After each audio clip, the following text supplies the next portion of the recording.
What's up, crew? Welcome to Filming in Progress, the show that takes you backstage into the world of local businesses and the people who make them shine. Today, we feature Steve Holbrook, a business leader, keynote speaker, and investor with 18 plus years of leadership development, and most recently being awarded Top 5 Entrepreneur from Men's Journal. From battling with Crohn's disease to expanding his insurance business to 500 plus brokers, Steve's story is a testament to the power of mindset. Join us for an impactful exploration of Steve's inspiring journey. Thanks so much, Steve. Appreciate you being here. It's good to be. Thanks for coming. We're in your home today. Yeah, awesome. Entrepreneur, keynote speaker, investor, motivator. You wear a lot of hats. Yeah. Take me back. How did you get started? Where's the foundation for all of this? Wow. I mean, I'd probably have to go back to the way I was raised. You know, I was raised in a middle class family. My dad was a bricklayer.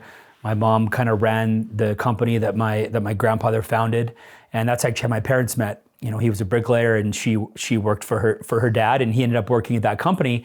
But I go back to that because I had such a great example of hard work. And I watched my dad, I watched my grandpa, I watched my mom build this amazing company in a completely different space than I was in. But I always knew that I wanted to be an entrepreneur. I always knew that I wanted to really get that kind of control that you have when you build a successful business. So those seeds were planted early on. And then I do what every grade 9, 8 person does. He wants to start making some money, right? So I went to Earl's. I started washing dishes actually at the end of grade 8, beginning of grade 9, and worked my way up at Earl's. And then I eventually went to university, took some business school because what I thought I wanted was to go into the family business. It's what I thought I wanted. I thought entrepreneurship in the family business. But, you know, for me, it was so much more than that. It was not just about going into the family business. It was about creating this life that I always wanted. So after university, you know, I didn't want to work at Earl's anymore. A good company, but great company, but wanted to be an entrepreneur. So had an opportunity to go into the family business, and the timing wasn't right. It just wasn't on my heart. So I was basically praying every night. I was praying for an opportunity. I was praying for a vehicle. I needed something. I needed something to do that was going to get me to where I wanted to go. See, I think a lot of people have it backwards. For me, I designed my life that I wanted. I knew what I wanted. Then I found the vehicle. You know, there's a book, The E-Myth by Michael Gerber. You've heard of it before? Right? It's like, I didn't necessarily want to go into business following my passion. I wanted to go into business finding a vehicle that was going to get me to where I wanted to go. So got introduced to this industry at 23 years old, saw it as an opportunity to not only help people, you know, make a huge impact, but create an unbelievable life for myself. And that's where it started. Once I got into business and found the goose that started laying the golden eggs, then it's easy to be an investor when you have cash flow, right? It's easy it's easy to diversify and pay down debt and travel when you've found something that is producing, a lifestyle for you. So that's really how I got started. Awesome. Yeah.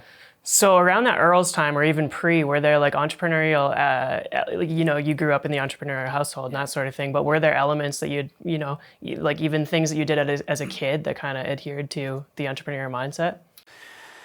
Yeah, I was always a bit different than the other kids. So I mean, that's entrepreneurship, right? You're kind of the freak in the room a lot of times. You're different. You're thinking outside the box. You know, I've had Crohn's disease since I was 2. It's a big part of my life. So, I didn't really grow until later on in my life. So I always looked younger than I was.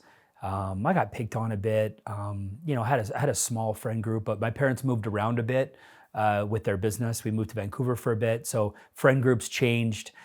So I never really felt like I fit in growing up. Never felt like I fit in to a group at school or fit in. You know, I had hockey. Minor hockey was probably my favorite team that I was on. It was being on a hockey team. But I always did things a little different.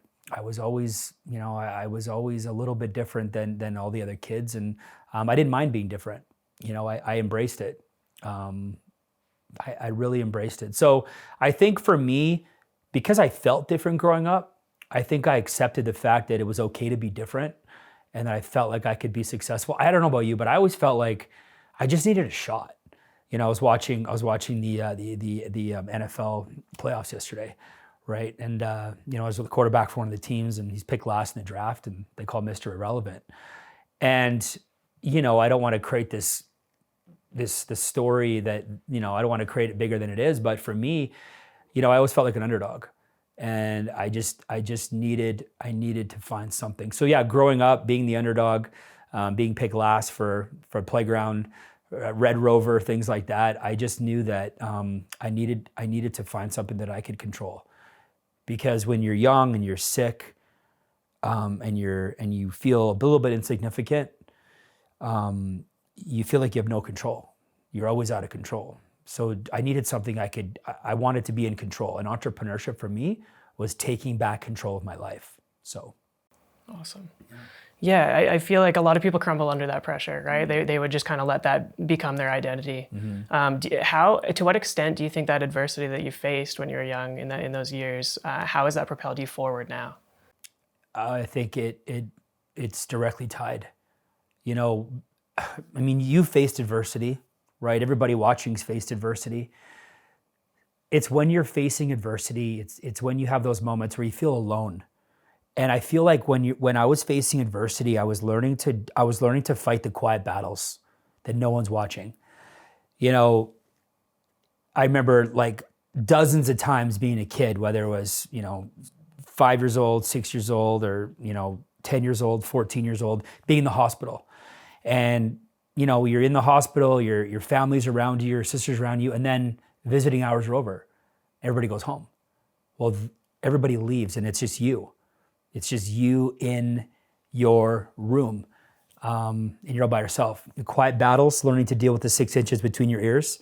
So I feel like I really figured out how to be alone with my thoughts.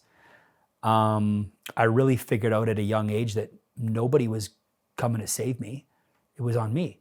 Like, I had the best parents, and my mom was amazing. She was at every hospital visit, but there was only so much she could do. She was at her wit's ends. We were running out of medication, running out of options, surgeries, this and complications that. And that wasn't enough. That wasn't enough to, I had to get myself over the finish line. So, I tell my team all the time, like getting in, like the challenges of the business itself were never my biggest hurdle. For me, it was always staying healthy, because I knew that if I could stay healthy, I could overcome any challenge. And I think that everybody has something they've been through in the past that they can draw on. The fact they got through that, they can get through their challenges in their business. So I think because I had all that adversity, when somebody said no to me on the phone, or somebody canceled a policy, it was easy to keep things in perspective. Awesome. Yeah. Yeah, it's fascinating. It's fascinating not only that you did that for yourself, right? That's facing all odds as far as most people are concerned. But now you translate that into your teams and the people around you, and you motivate and those sort of things. Mm-hmm. How did that come about? Did you always know that you wanted to move that direction as well? I didn't. I didn't really know. I didn't pick up on it. But even when I worked at Earl's, even going back to when I was a kid, I loved to be on a team. I'm a team guy. I don't need to be the best player on the team. I just want to be on the team. Like, I would say I was really good in the dressing room, and I was really good on the bench. I was a really good motivator. I was really good at motivating other people and recognizing other people. Even at Earl's, I was a great team player. I worked well on the line. I learned how to deal under pressure. If you've been a line cook before, man, you can fly to the moon, because it's that much stress, right? Dinner rushes and working with 4, 5, 6 other people and everybody coordinating, and you have to know when to check your ego on a team. You have to know when to take the lead. Like, when do you jump in and take the lead? When do you take a step back? When are you supporting other people? So I think through my minor hockey, and I think through working at a kitchen, I think I really, really learned that I enjoy being on a team. So when I got into business and I had the opportunity, I think the opportunity presented itself to be able to build a team. I just jumped all over it. I thought, man, like, if I could, the bigger the team, right, the happier I'll be, because I can start to develop. Even now, I'm an assistant coach in my son's hockey team. I I just love being in the dressing room with the kids, and I love pulling one of the kids aside and giving them some direct mentorship. So I think I developed that passion early on in my life, and it just kind of developed. And then when the opportunity presented itself in a model where there was an unlimited opportunity to grow my organization, I just was like, that's what I want to do. And it also teaches you a lot about yourself. Like leading a team, it's one of the most challenging things I've ever had to discover, because in a lot of ways you're leading in my business, I'm leading a volunteer army. I'm leading a team of self-employed people. They don't have to show up. They show up because they want to show up. They're not paid to show up, they're self-employed. So I had to learn to develop leadership skills to lead self-employed people, which to me has taught me so much about myself. Unreal. Yeah. Yeah, like so you mentioned how you were, drawn to teams and drawn to people and that sort of thing. Were people drawn to you? I think in a way, yeah. I think in a way, I think that because I had developed such a optimistic mindset, and I think because I don't remember a lot of times in my life where I was playing the victim. I think because as a kid, I felt like I had a lot of shortcomings. I feel like I wanted to be the kind of person that when people were around me, they felt better about themselves. So I got good at like making people laugh. I had family dinners growing up. I was kind of the goofball. I'd made people laugh a lot. And I always wanted to make people feel good being around me, to learn how to so I guess effectively I learned to kind of draw people to me. So, and then in business, I studied that whole space, about being the lighthouse versus the tugboat, being the person that draws people to them instead of having to go out and grind on people. So yeah, it was developed too, but I did learn that at a young age. Yeah, as you were talking there, I was just thinking, like, I think there's this parallel that we can draw between when you're a kid and you're kind of maybe an outcast, or you're not the popular kid. Everybody's drawn to the popular kids. Yeah. But now I think there's a shift, especially recently, where like vulnerability and being human is cool, right? Absolutely. Right? Yeah. So I think, if you embrace that and you are true and you are kind of, being honest with yourself and everybody else, then you're going to draw people your way. Yeah. Yeah, I think you nailed it. And I think being vulnerable is a great way to set yourself up for success, because when you're vulnerable, it's easier to build trust with people, because people trust people that are vulnerable. Because admitting that you aren't perfect and that you have flaws, but you're working on it. Everybody wants to follow a leader that's a little bit vulnerable. You don't want to be too vulnerable. People don't think you have control, but I agree. I think like 15, 20 years ago, vulnerability was a detriment, right? But now I think being a bit vulnerable as a leader is powerful. Absolutely. So yeah, I think that's a good point. Awesome. You're super active on all these different platforms. You're putting out content all the time. Your thought leadership is incredible. Is that all part of your mission or your goal? Like what's the intent behind all of that? It didn't start like that. But now it is, being able to empower as many people as I possibly can. My whole purpose in life has become to develop leaders in all spaces, right? Leaders that can take control of their lives, can lead themselves, can lead other people, can lead their kids, to lead their business. So I think it just started as, my passion. And then like anything, I got better at it. I saw some success doing it. And now just with technology, I couldn't, 20 years ago, I didn't imagine social media. Like nobody saw this. The idea of being able to connect with so many people didn't exist. So now with technology and the way things are going, I have a huge vision to impact, millions of people, just to think different. I love it. Yeah. With all these different things that you do, like all of them take a lot of energy, a lot of energy. How do you choose where to place your efforts? Yeah, I think it's important to prioritize. And there's been points in my career where I've been burnt out because I didn't take time to kind of sit down and prioritize. So at the beginning of every year, and then usually after every quarter, I sit down, and it starts with sit down by myself, and then I would get my wife involved. But I sit down and I look at all the things that are my priorities. And sometimes I have to reshuffle priorities. Like just a little while ago, my second child got diagnosed with Crohn's disease. So now I have two kids that have a severe chronic illness. In fact, she's actually in the hospital today getting some treatment, but that means that my priorities need to shift a little bit, right? Because she needs me more than she did a year ago. So I think it's really important to always be sitting down and just looking at your priorities. And then at the end of the day, your calendar tells a story. If it's supposed to be a priority and it's not in your calendar, you're not attending to it. Does it mean that you have to have a date night every Wednesday? No. Does it mean that every Friday night is family night? No. There's got to be some flexibility. But I think if you what I do is I write a list of all the priorities that I have in my life for the year, and then specifically for the quarter. And then I have to make sure that I schedule time to do those things. And it's not always going to be perfect.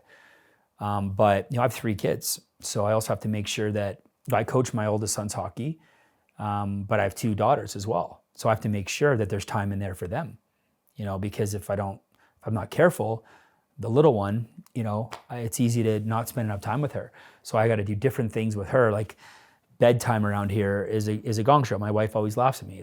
She's like, it takes you an hour to put the kids in bed. I'm like, yeah, because each kid requires a different level of attention depending on the night, right? If I was just at hockey practice with my son and we spent the half a day together, hey, good night, bud, we'll see you tomorrow. But if I hadn't seen my daughter in a day, it's probably 25 minutes of playing games and laughing and it's just stuff it's just fun stuff with her. So you really have to make it count.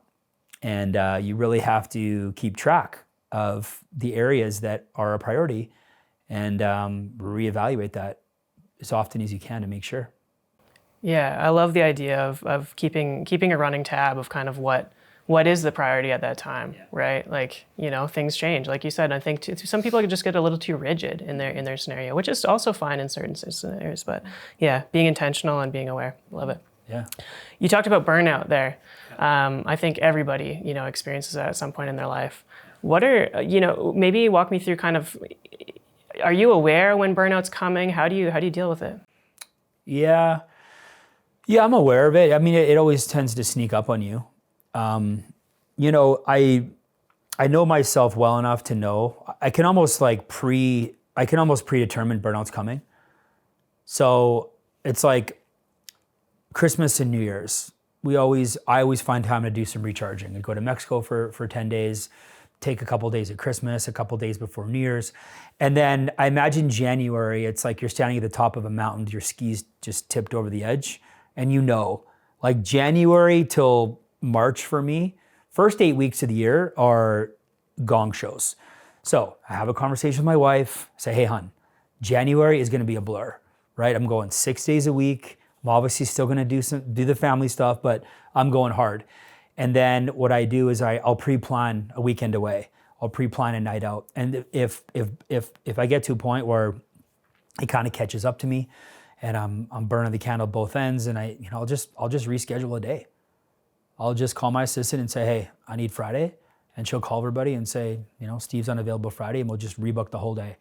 So it's a little bit of pre-planning, knowing I'm gonna go like crazy for 6 weeks and I need like 3 days, so book something away. Or I just get into it hard, pull my head up and go, okay, I need a day and a half to just recharge. And sometimes it's just me. Sometimes I'll get away for a day. Sometimes I'll just take my wife and I, if we need to recharge, just us for a night, staycation in town, Banff somewhere. Or my favorite thing to do is to take the kids with us, find a random hotel with a water slide, order some pizza, and just off the grid. So a little bit of pre-planning the burnout, but when it comes, I have to address it. When I was younger, 7 days a week and 5 years straight, but I don't know that that's the formula. I don't think 7 days a week is the formula, because if you're so deep in it that you don't get time to work on it, that's when you burn out. You got to be in your life, in your business, in the game, but then you have to work on your business and on your life and on the game. And you can't work on the game while you're in the game. So you got to be monitoring that. Yeah. I think that's one of the biggest things that new entrepreneurs struggle with is being stuck in it, you know? Besides, experiencing burnout, are there tactics that you use to make sure that you're actually working on your business rather than in it? Yeah, I have a high level of accountability. I'm accountable to myself for every day. I have a accountability ledger that I made for my team. It's called the Greatness Tracker. I track everything. I track how many calls I've made, how many meetings I've done, the results of the meetings. I write down every conversation that I've had with all my teammates. So look, I just decided early on I want a big life. I want to do big things. So if you want to do big things, we're only here for 80, 90 years, God willing. We're here for this amount of time. And if you want this big of a life, I realized that I got to be super, super diligent with my time, hyper-focused, and very, very productive, very productive. So are there days that go by or a couple hours here and there where I'm not accountable? Of course. But a lot of times I'll block that time off, 2 hours of maybe I'll just watch Netflix with my family or I'll just chill. But day to day, I am very accountable day to day for my days, extremely accountable. I get up at the same time every day. I work out at the gym the same time every day. I'm at the office the same time every day, 6 days a week.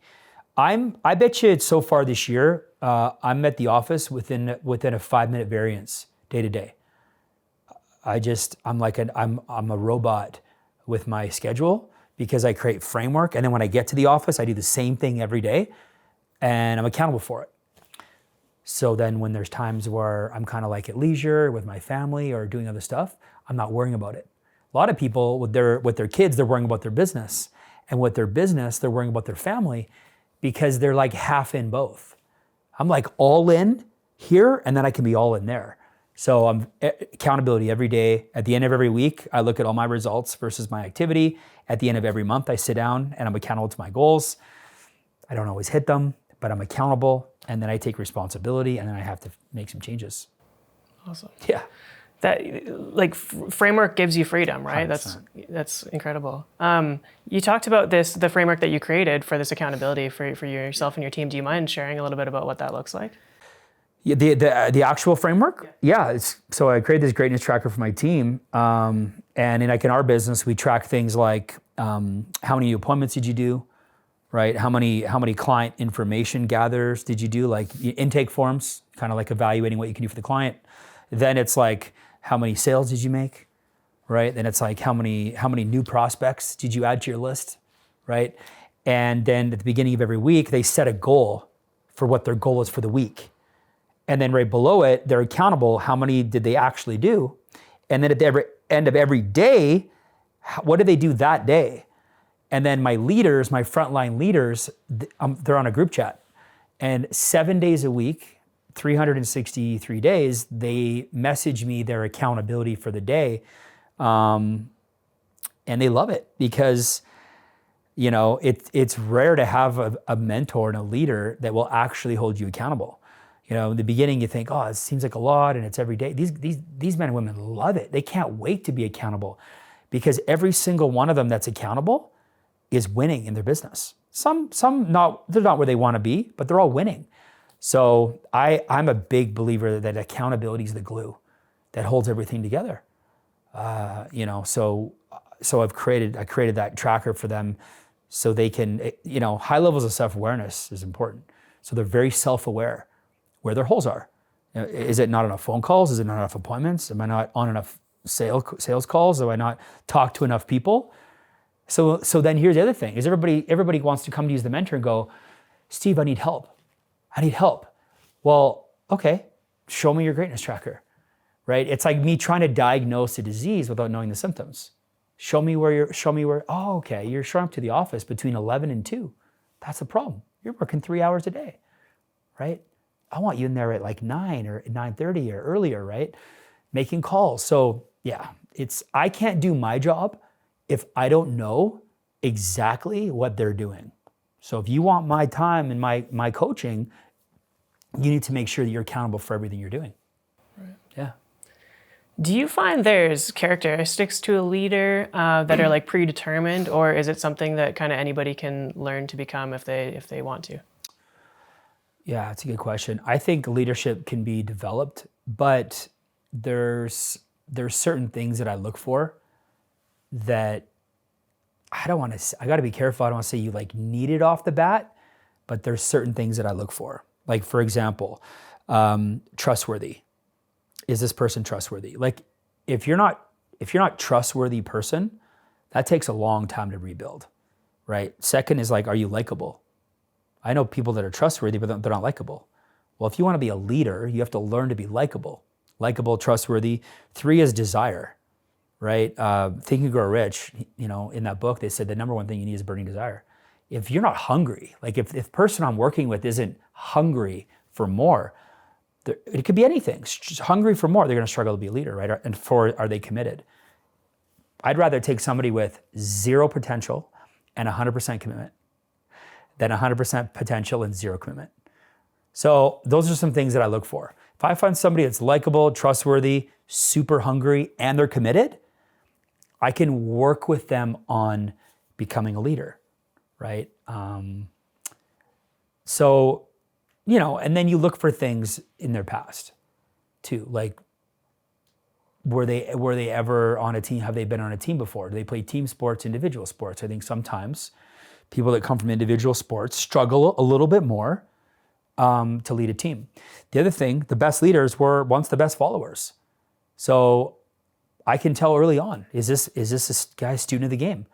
Is he following what I'm doing? Is he listening? Is she doing everything I'm telling her to do? Because if you don't want to be a great follower, you're never going to be a great leader. Everybody wants to go from 0 to leader. Oh, I want to go from where I'm at to leading a big team, making $1 million. Yeah, but you got to be a great follower. Even as a leader, you still got to be following, right? Your mentor. So I think a lot of people miss that whole concept. Yeah. You're coaching and developing hundreds of thousands of tens of thousands of people all the time. When you're dealing with that many people, I guess I'm curious as to like mentorship groups or mentors that you might have that contribute to your success and you're able to pass that information and things down. What does that look like for you?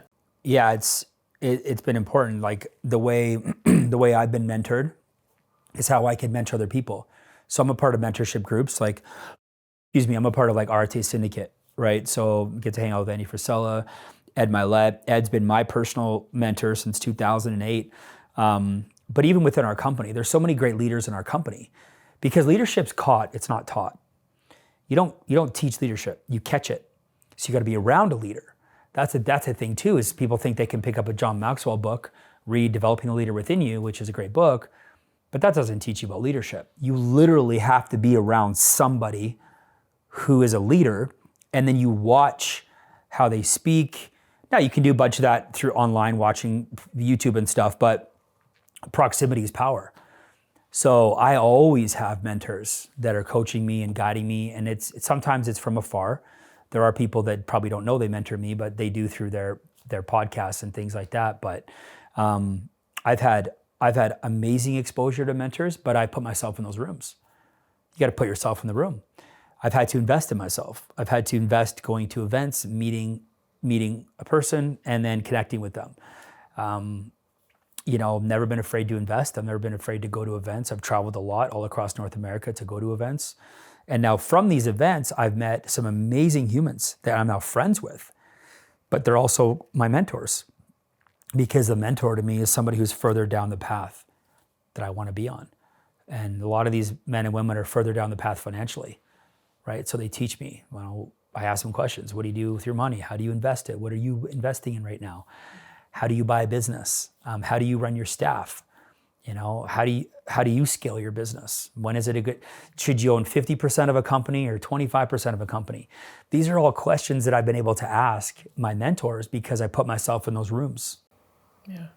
Yeah, it's so important, and it's a common understanding to kind of surround yourself with people that you align with, but also people that you look up to and that sort of thing.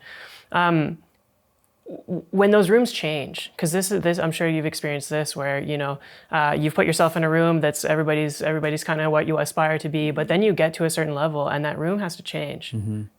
Has that ever happened to you, and what does that look like? Yeah, what do you mean by change? So maybe you amass a success or something that brings you to the level where that room, the people you surround yourself maybe no longer serve you, Right, yeah. or that surrounding needs to change. Yeah, I think you're right. It's always upgrading. You always have to be upgrading. And I think like the middle class mindset has a hard time thinking about that, because they think of it in terms of like, well, you're just like forgetting about people, and what, you don't want to be like friends with those people anymore. It's not about that. It's about, I believe you're at your happiest when you're hanging around people that have a like-minded vision for their life. They're like-minded. They think like you. They want the same things as you. So I think that taking stock and inventory of where you're at and the people that you surround yourself with, I think any opportunity that you can get to level yourself up. How many times have I sat there and thought, man, should I do this event? I'm nervous. There's some big players at that event. My wife's like, then you need to do it. What do you mean you're thinking about it? You got to get there. And she's been great. She's pushed me way out of my comfort zone to do these different kinds of events. But yeah, like the goal, when you get into a circle, the goal should be to graduate from that circle. And every time you graduate, not everybody graduates with you. People say, there's a lot of room at the top. It's because you get around 100 people, 50 or 60 decide to level up, and you're in a new room with new people. And then 20 or 30 decide to level up, and then level up and level up. And you get to a point where, you might be done growing. But I think that always trying to level up one of the rooms you're in, you don't forget about everybody else, but always trying to level up one of the rooms you're in, I think is super important. Yeah. Have there ever been any tough conversations or tough decisions you've had to make just based on the people that surround you? I've heard from previous guests that there's some people that, maybe you grew up with them. Maybe they were a good friend at one point, but that relationship no longer serves you, and that might have to be a tough decision that you have to make. Oh yeah. The whole way. It's constant. It's never really been, like, for me, it's never been a conversation that I've had to have. It's just, you just slowly start to drift away. It's more like drifting. You drift away. You just don't have the same things in common anymore. It happens at all stages. Like when I was young and single, I hung out with all my single buddies. And, there's some friends of mine that are still single and still party. We still connect once a year over text, but I was out with them every Friday night back in the day. And it's not that, hey, I can't be around you, or hey, you're a bad influence. It's like, I'm busy. With my wife and I were hanging out, or we have kids, or, kids hockey. And especially when you have kids, I find it changes a lot of things, because you're so involved with your kids' activities, which is awesome, that a lot of times the people you get around are from that kid influence group. You still got to be careful. Again, you got to level up those associations. Yeah, it's my whole life. I'm sure there's been people that had to level up from me at times. I was probably one of the guys 20 years ago that some people had to, oh man, I don't have a lot in common with him anymore. And that's okay. Right? Because again, I feel like we're at our happiest when we're around people that we're aligned with. Yeah. As an extremely high performer that has so many things going on, how important is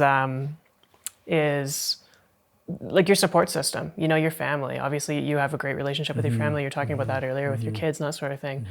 How important is that? Yeah, to me, it's very important.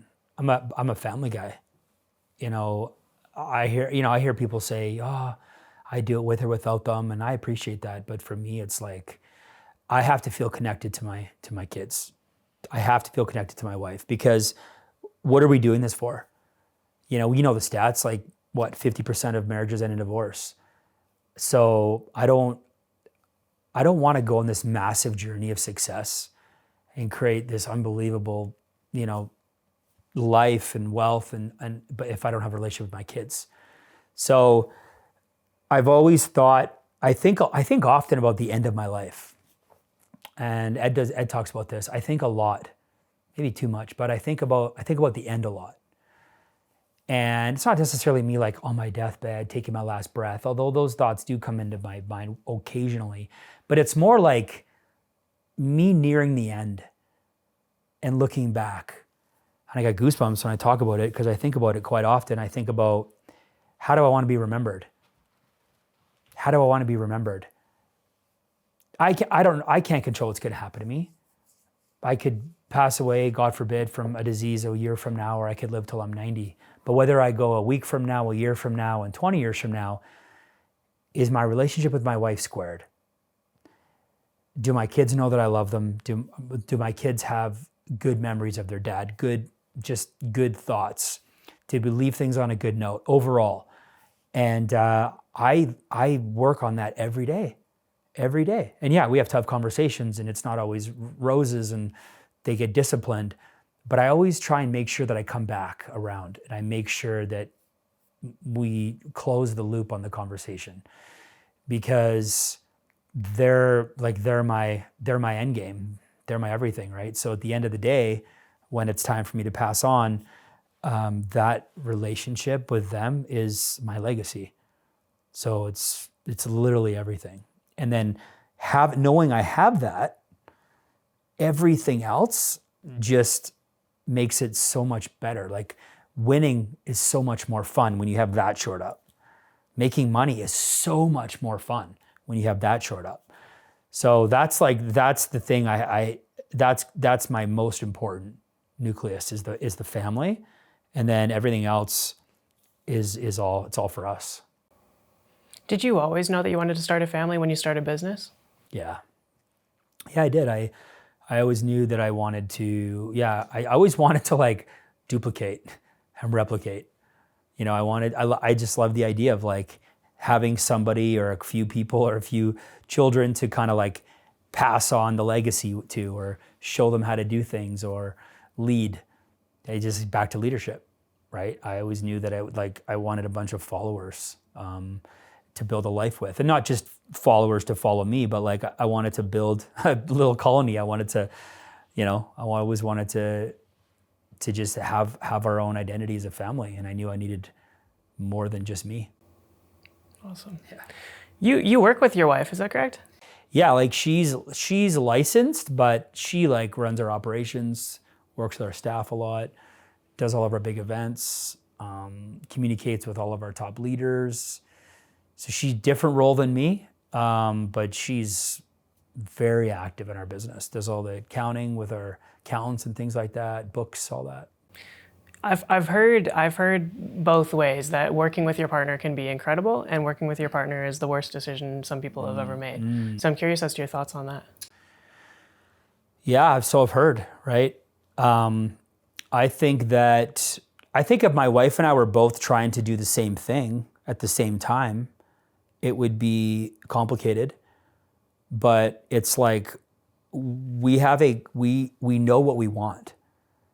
And I'm in my lane and she's in hers. And I try not to really interfere with what she's got going on. If she needs something, she just asks.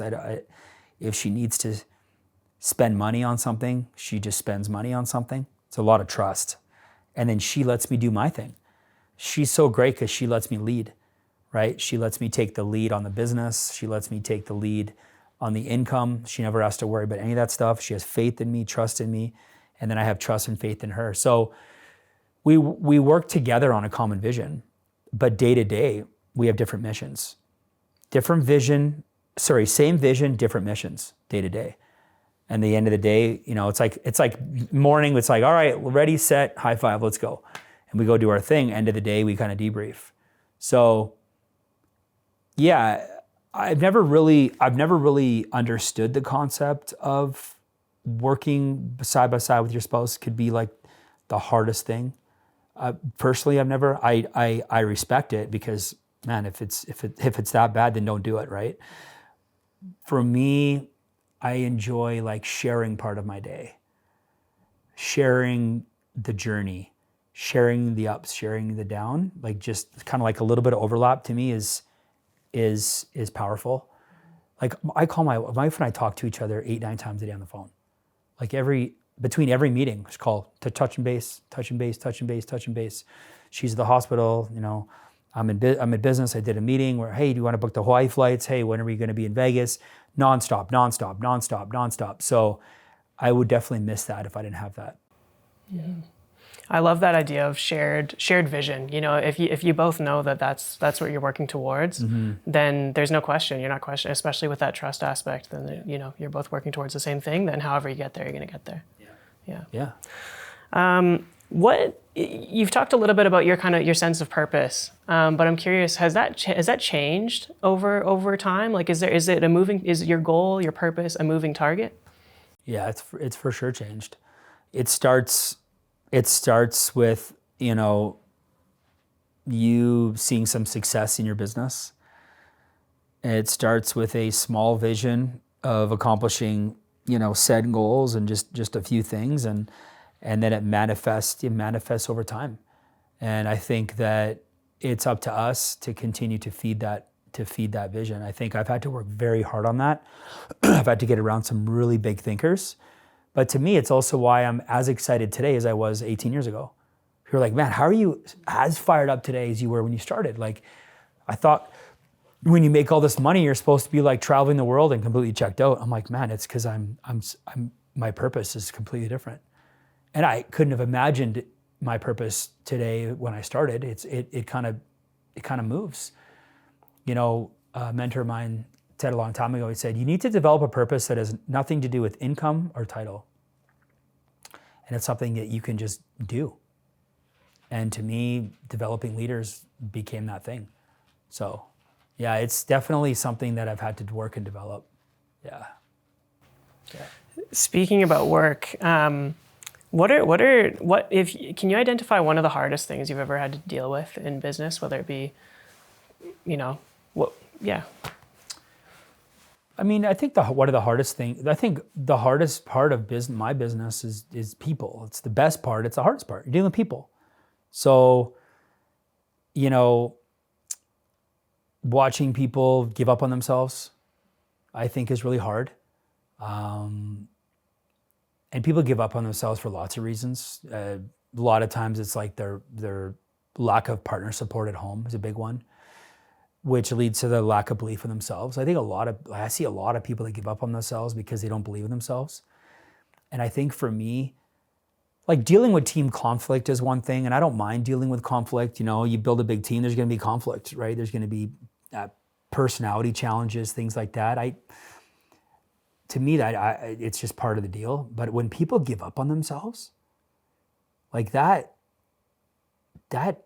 sucks. Like that hurts.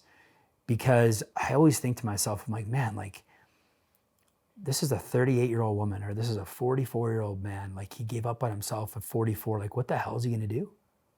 Like where does he go from here?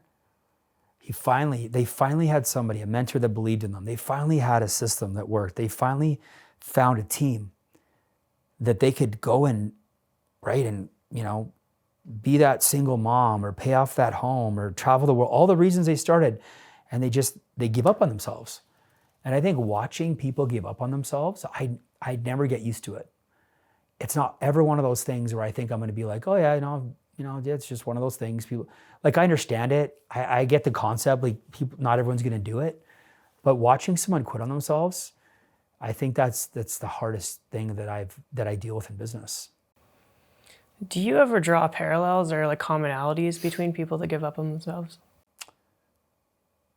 I do, yeah. Yeah, I have in the past. Like things they have in common. Yeah. A lot of it stems back to they just don't believe in themselves. And it could be, success is 50% mental, 50% environmental. And I can't show up to their home and change their home environment.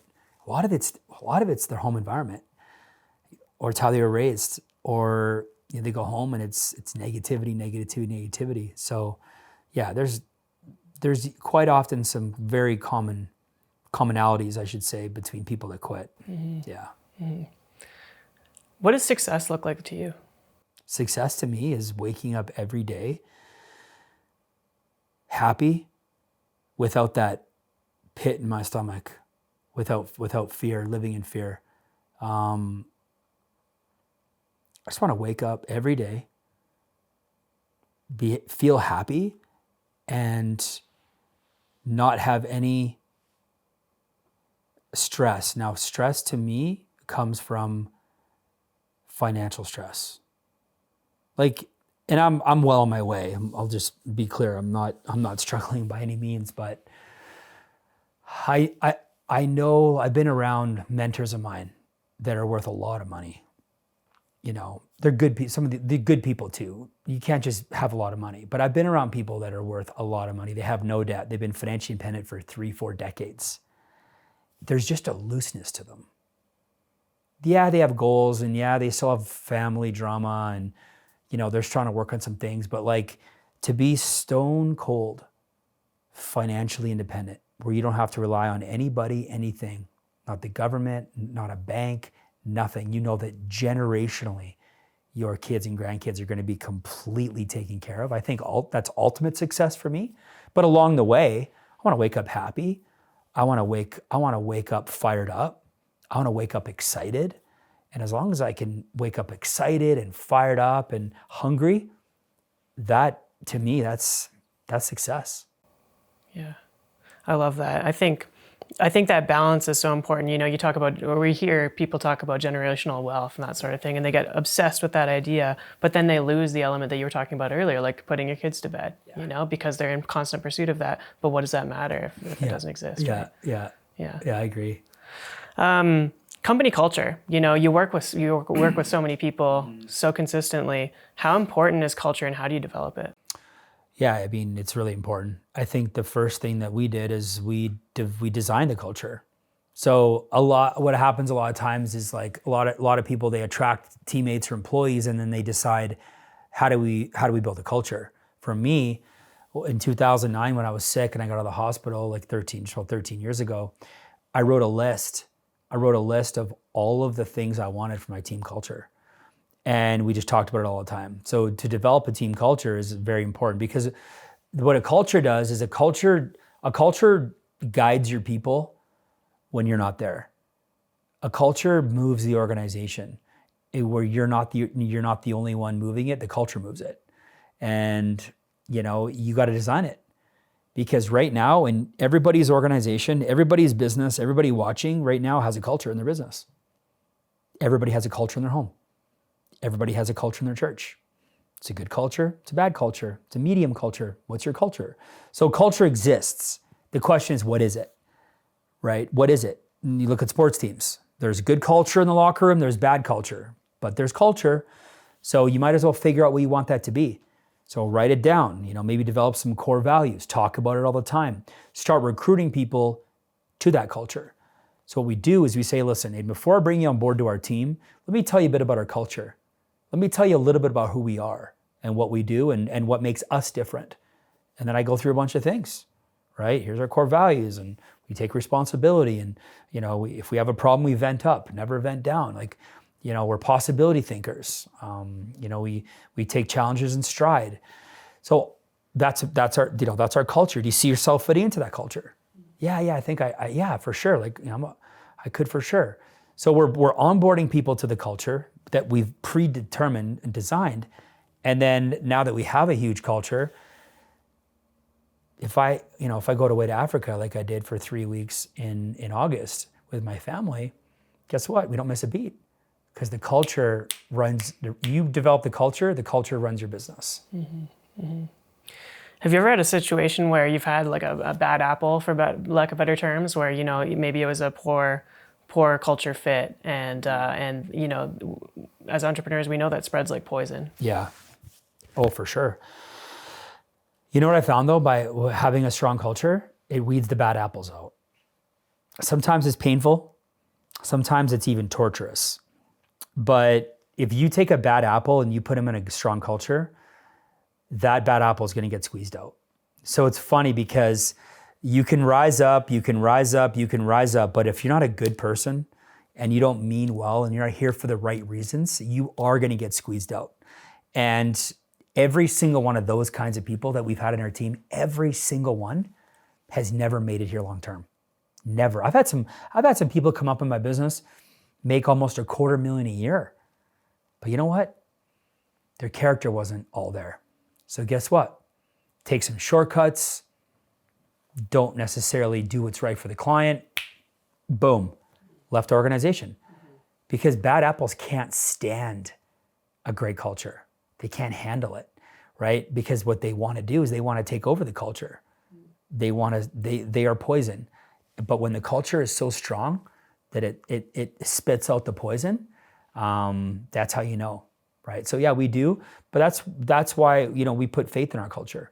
You can't determine, you can't tell who somebody is right off the bat.